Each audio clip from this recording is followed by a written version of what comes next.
کہ اگر یہ نہ ہوتا کہ اسے اس کے رب کی نعمت نے سنبھال لیا تو یقیناً وہ یونس علیہ السلام چٹیل زمین پر اس حال میں پھینک دیے جاتے کہ وہ مذمت کیے ہوئے ہوتے. تو حدیث میں آتا ہے کہ اگر یونس علیہ السلام اپنے رب سے تسبیح اور استغفار نہ کرتے تو قیامت کے دن تک مچھلی کے پیٹ میں رہتے. اور اس بات کی جو ہے ثبوت دلیل سورۃ صافات میں اللہ تعالیٰ خود بیان کرتے ہیں. اور تسبیح کے بعد دائمی قید کا فیصلہ ختم ہو گیا اور مرتبے میں جو کمی ہوئی اور اپنی خطا کی وجہ سے جس ملامت کے سزاوار ٹھہرے تھے اگر انہیں رب کی نعمت نہ سنبھالتی اور ان کی خطا بھی معاف نہ کر دی جاتی اور اسی حالت میں وہ جو ہے لَوْ نُبِذَ بِالْعَرَاءِ، یہ جو عرا ہے نا، یہ چٹیل زمین ہے، وہ اس میں پھینک دیے جاتے تو اس حالت میں وہ مذموم ہوتے. مگر نعمت الہی سے تمام کوتاہیوں کی تلافی کے بعد آرام میں پھینکے گئے تو وہ مذموم نہ تھے بلکہ محمود تھے. اللہ اکبر.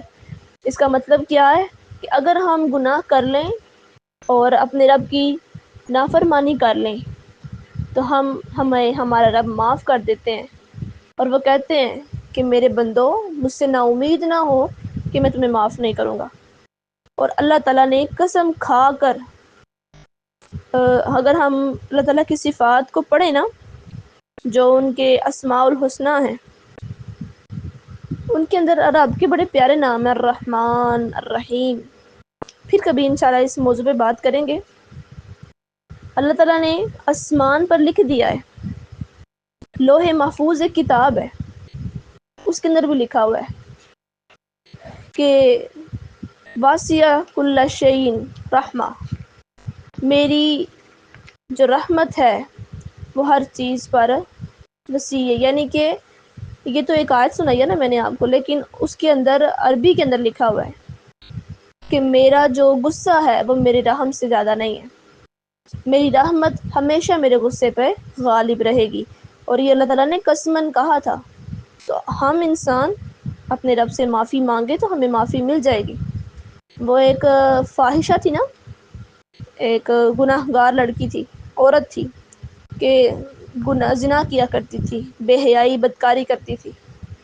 اور ایک دن اسی راستے سے واپس آ رہی ہے اور کیا دیکھتی ہے کہ ایک کتا ہے پیاسا، تو اس کو پانی پلاتی ہے. کس طرح کہ کنویں میں اپنا دوپٹہ ڈالتی ہے، پھر اس دوپٹے کو اس کتے کی زبان پر نچوڑتی ہے یہاں تک کہ وہ پانی کو پی لیتا ہے، سیر ہو جاتا ہے.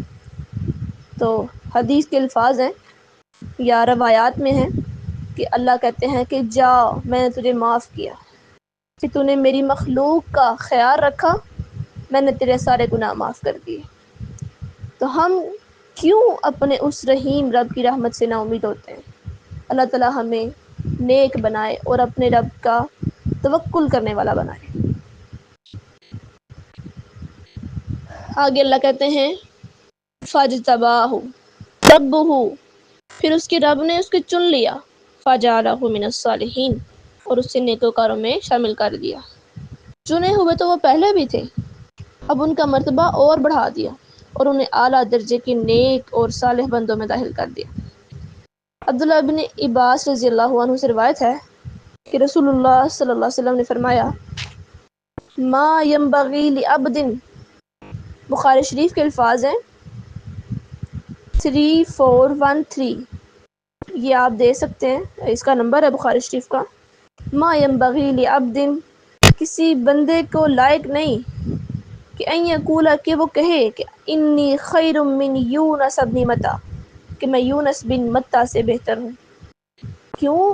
کیونکہ وہ اللہ تعالیٰ کو بڑے پیارے تھے کہ انہوں نے گناہ بھی کیا لیکن پھر معافی مانگی، اور اتنے اندھیروں میں، پھر پہلے سمندر کا اندھیرا، پھر پانی کا اندھیرا، اور پھر اس کے بعد مچھلی کے پیٹ کا اندھیرا، اتنے زیادہ اندھیروں میں وہ غم سے بھرے ہوئے ہونے کے باوجود انہوں نے اپنے رب سے دعا کی لا الہ الا انت سبحانک انی کنت من الظالمین، کہ اللہ میں ظلم کرنے والا تو مجھے معاف کر دے.